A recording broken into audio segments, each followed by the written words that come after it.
the gangsters and dictators that are controlling our African countries are all borrowing similar methods of repression, suppression. They're sharing intelligence, they're sharing security forces, they're benefiting off of each other's resources with business investments and other personal interests that are coming before the needs of the people. So Kenya is actively borrowing and learning, and a great student of Museveni's book of dictatorship. We see Tanzania is also going in a similar direction, use force, violence, and militant repression to silence the needs, the wants, and the voice of the people. We've seen patterns of extrajudicial killings, enforced disappearances, abduction, torture, arbitrary arrest, trumped-up charges, arbitrary long detentions, and also cybercrime laws and different forms of lawfare against the citizens. That's being spread across the region and also borrowed from other elements of the continent at large. We understand that Rwanda also has a very strong hand in perpetrating some of the similar practices against voices of dissent as well. So it's not when, it's already happening.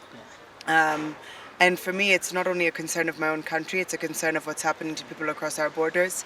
We are one African family that have been divided by those who wanted to conquer us, and now we're being conquered by those who are also, I can't call them our own people, our internal colonizers and oppressors. So yes, they're all following very similar patterns. They're sharing resources, they're sharing wealth, they're sharing strategy, they're sharing militia. And we as the people are also working more closely together because we must stand together, we must fight back together. And we have a duty and a responsibility to our people and to future generations. Kenya is not practicing democracy. I think trying is a very good statement. When we compare it to other countries, you could say they're trying. But what is the benchmark? It's a very poor benchmark, because here there's also violence, there's rigging, there's citizen militias, there's suppression of civic actors and voices, extrajudicial killings, torture. So I would say trying is an overstatement, because we're giving them benefit of the doubt. So Kenya is also actively suppressing democracy. Again, we're grateful that some are still safe, and that it's somewhat of a safe space for people from across the region. But we're very concerned because those democratic freedoms are slipping away, and people have fought so long for them. People have sacrificed so much over decades for the freedoms that we enjoy today. So it's also our responsibility to keep fighting to safeguard that and hopefully build a better Kenya and Africa for the people. We say I think for me the biggest element is the impunity, that you can murder, you can torture, you can have Muhuzi saying that he's going to cut off Bobby Wine's head and that he's got someone in his fridge torturing them, in his basement torturing them. You not only have the impunity at the highest level, but you also have it within all the chain of command. So until there's any accountability against the human rights violations, the constitutional suspension, and other issues that plague the misuse of resources, I think that's one of the biggest challenges, is that they steal from the futures of the majority of the citizens, one of them. And I think when we're looking at Uganda, for example, there's no judiciary, there's no justice. Every single branch of government, oversight, executive, is run by the family cabal. So when you have no hope in the judiciary, no separation of powers, no oversight, and no regulation being done by those East African or African Union or the oversight bodies that are meant to ensure that human rights are respected, both at regional, local, and continental and international level, it means that they just get braver and become more violent, more suppressive, as they learn how to capture power to even further extremes.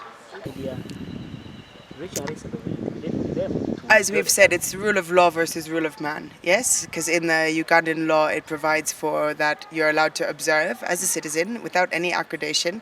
You're allowed to stay 20 meters from the polling station. So over the past weeks, we've seen shoot orders and warnings of violence and even threatening the voters that they will be shot if they stay within 20 meters of the polling stations. Beyond that, we saw a very big military deployment throughout the rural areas and the CBD. So a lot of threats being issued to people to even come out and vote when we know what the Ugandan regime is capable of. It intimidates voters to even participate, much less stay to observe the tallying in the voting process. So there's nothing to be said about democracy. There's nothing democratic in anything that's happened in the past 30 years in that country, 40 years, or now. And it's only getting worse and worse because we see the military's involvement in the electoral process or this coronation exercise is only getting deepened.